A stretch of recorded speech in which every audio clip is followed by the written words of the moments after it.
रसूलुल्लाह सल्लल्लाहु अलैहि वसल्लम ने फरमाया, तुम अल्लाह ताला से हर चीज़ का सवाल किया करो, हत्ता कि तस्मे का भी, क्योंकि अगर अल्लाह ताला उसे आसान नहीं करेगा तो उसका हसूल आसान नहीं होगा।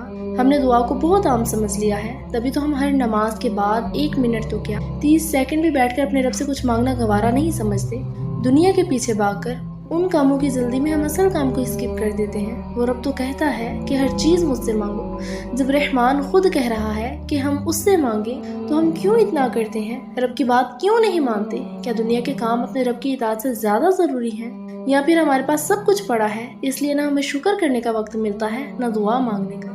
मान लिया कि आपके पास सब है, लेकिन आप अपनी बेहतरीन आखिरत की दुआ तो मांग सकते हैं ना।